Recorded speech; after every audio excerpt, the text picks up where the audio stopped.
Hi. Hello. నమస్తే అందరికి. Welcome to my channel. ఇప్పుడు మనం చెప్పుకోబోతున్న story 'you will love' episode 6. నేనిప్పుడు ప్రెగ్నెంట్ అమ్మా అని చెప్పింది ప్రణవి. ఆ మాటకి శ్రీనాథ్ కొట్టిన దెబ్బకి వెళ్లి కింద పడింది ప్రణవి. కళ్ళ నిండా నీళ్లతో చెంప మీద చేయి పెట్టుకొని అందరి వైపు చూస్తూ ఉంది ప్రణవి. నీకసలు సిగ్గుందా? రేపు పెళ్లి పెట్టుకొని ఇవాళ ఇలా చెప్తున్నావేంటి ప్రణవి నువ్వు అని చాలా సీరియస్ అయ్యాడు శ్రీనాథ్. ఆ బిడ్డకి తండ్రి ఎవరు అని అడిగాడు. ఆ మాటకి ప్రణవి లేచి నిల్చుని ఏడుస్తూ సైలెంట్‌గా నిలబడింది. చెప్పవే అలా సైలెంట్‌గా ఉంటే ఏంటి అర్థం అని మళ్ళీ కొట్టబోయాడు శ్రీనాథ్ ప్రణవిని. శ్రీనాథ్ నువ్వాగు నేను మాట్లాడతాను అని శరత్ గారు ప్రణవి దగ్గరికి వచ్చి, ప్రణవి అబార్షన్ చేయించుకో అన్నారు. ప్రణవి చేయించుకోను అన్నట్టుగా తల అడ్డంగా ఊపింది. అయితే నీకు ఈ ఇంట్లో స్థానం లేదు. ఎవడి బిడ్డనో మోస్తూ నా కూతురుగా నువ్విక్కడ ఉండడం నాకెట్టి పరిస్థితుల్లో ఇష్టం లేదు. నువ్వు ఈ క్షణమే కట్టుబట్టలతో నా ఇల్లు వదిలేసి వెళ్ళిపో అని చాలా గంభీరంగా అన్నారు శరత్ గారు. ఏవండీ! ఇప్పటికిప్పుడు తను ఎక్కడికి వెళ్ళిపోతుందండి? అని వసంత గారు ఆయన ముందుకొచ్చారు. వెళ్ళాలి. వెళ్ళి తీరాలి. ఇప్పుడిక్కడ నిలబడింది అది మన కూతురు కాదు. మన కూతురే అయ్యుంటే ఇలా మన పరువు తీసే పని ఎప్పటికీ చేసి ఉండదు. తను పరువు తక్కువ పని చేసి తనింకా ఏదో మంచి పని చేసినట్టు మన అందరికీ చెప్తుంది చూడు. తనింకా ఒక్క క్షణం కూడా నా కళ్ళ ముందు ఉండడానికి నేనొప్పుకోను. ఇంట్లో నుండి పోమని చెప్పు వసంత అన్నారు శరత్ గారు కోపంగా. వెళ్ళిపోతాను నాన్న. ఇక ఇక్కడ ఉండడం నాకు కూడా ఇష్టం లేదు అని అలాగే కట్టుబట్టలతో ఆ ఇల్లు దాటి బయటికి వచ్చేసింది ప్రణవి. అలా ఏడుస్తూనే ఎటు వెళ్ళాలో తెలియని గమ్యం వైపు అడుగులు వేస్తూ నడుస్తూ ఉంది. ప్రణవి చేతిలో చిల్లి గవ్వ లేదు, ఫోన్ లేదు. ఆమె ఎటు వెళ్తుందో ఆమెకి కూడా అర్థం అవ్వడం లేదు. నిన్నటి నుండి ఏమీ తినకపోవడంతో ఒళ్ళంతా నీరసం కమ్మేసింది తనని. తను అలా తూలుతూ నడుస్తూ ఉంటే ఆమె వెనకాల స్కూటీ వేసుకొని వచ్చి ఆగింది నిత్య. రేపు పెళ్లి పెట్టుకొని ప్రణవి ఇక్కడెందుకుంటుంది అనుకుంటూనే మెల్లిగా ప్రణవి అని పిలిచింది నిత్య. నిత్య వాయిస్ వినగానే ప్రణవికి ప్రాణం లేచి వచ్చినట్టయి నిత్య అని వెనక్కి తిరిగింది.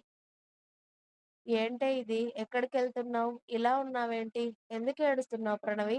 అని నిత్య ప్రణవి దగ్గరికి వెళ్లి అడిగింది. నిత్య నాకేదోలా ఉందే, కళ్ళు తిరుగుతున్నాయి. కాస్త మంచినీళ్ళివ్వవే అని తల పట్టుకుంది ప్రణవి. ఒక్క నిమిషం ఉండవే అని తన స్కూటీలో ఉన్న వాటర్ బాటిల్ తీసి ప్రణవికి ఇచ్చింది నిత్య.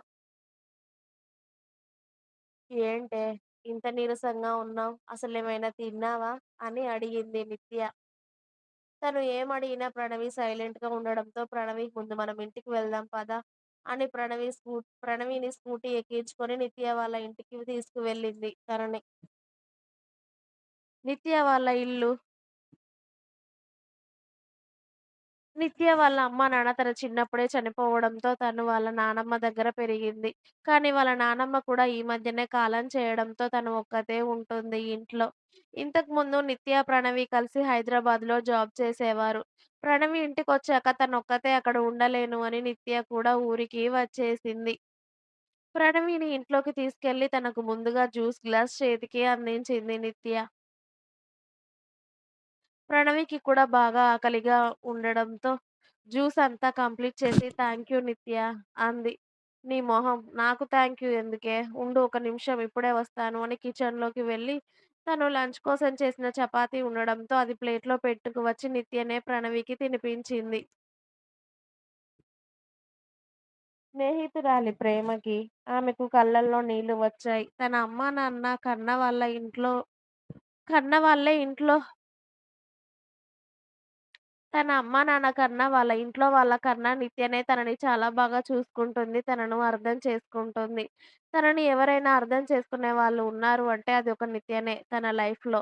నిత్య ప్రణవి కన్నీళ్లు తుడిచి "ఏంటే ఇది? ఎందుకు ఏడుస్తున్నావే? నాకు కూడా చెప్పవా?" అని చాలా లాలనగా అడిగింది నిత్య హ్యాండ్ వాష్ చేసుకొని.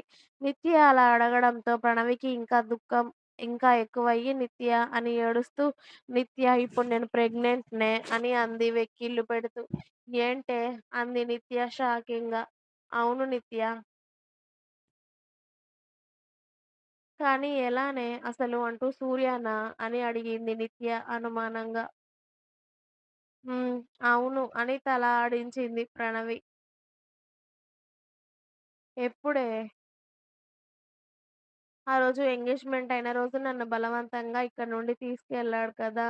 నేను వేరే వాడిని పెళ్లి చేసుకుంటాను అని సూర్య భ్రమపడి నన్ను ఆ రోజు తన సొంతం చేసుకున్నాడు." అతడు అనుకున్నది తను చూసింది నిజమని నమ్ముతున్నాడు సూర్య. కానీ ఒక్కసారి కూడా నా వైపు నుండి ఆలోచించడం లేదు. నేనెందుకలా చేశానో కూడా తను ఆలోచించడం లేదు అంది ప్రణవి ఏడుస్తూ.